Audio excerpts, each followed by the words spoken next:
বন্ধুরা, আপনারা অনেকে আমাকে প্রশ্ন করেছেন যে কিভাবে ফেসবুক থেকে ভিডিও ডাউনলোড করে সেটা মানে এটা ডাউনলোড করার সিস্টেমটা আর কি। তো আমি আপনাদের এই গুগল ক্রোমের মাধ্যমে কিভাবে ডাউনলোড করতে হয় সেটা আমি আপনাদেরকে শিখিয়ে দিচ্ছি। আশা করি নেক্সট টাইম থেকে আপনারা পারবেন কিভাবে ডাউনলোড করতে হয়। চলুন দেখে নেওয়া যাক। এটার জন্য আমরা প্রথমে যে উপরে দেখতে পাচ্ছেন রিলস এর ভিডিও, অনেকগুলো ভিডিও আছে, এই যে দেখতে পাচ্ছেন এই ধরনের আমি এই ভিডিওটা আমি ডাউনলোড করবো। সেই জন্য এটা রাইট বাটন ক্লিক করে কপি লিঙ্ক, উপরে কপি লিঙ্ক আছে ওখানে ক্লিক করে এই যে ভিডিওটা এইটা ক্লিক করে আমরা যাব কোথায়, গুগল ক্রোমে। এই যে ক্রোম ব্রাউজার দেখতে পাচ্ছেন, এখানে ক্লিক করার পরে আমরা এই সার্চ বার একটা পাবো। এখানে সার্চ বারে লিখবো save from net, save from net, এই যে উপরে লেখা আছে, আপনারা পজ দিয়ে এটা দেখে নেবেন। Save from net, save from net লিখে এটা ক্লিক করব।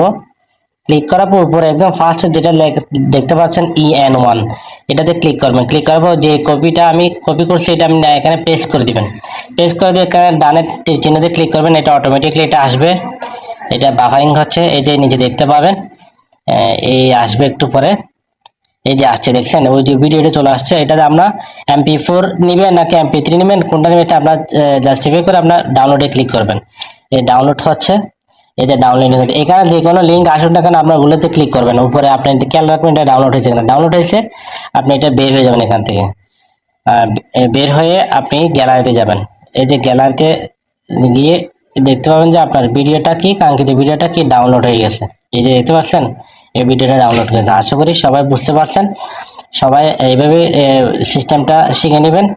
আর এরকম আরো নতুন নতুন ভিডিও পাওয়ার জন্য আমার ভিডিওটি ফলো দিয়ে রাখবেন আর শেয়ার করবেন। আসসালামু আলাইকুম, ভালো থাকবেন সবাই।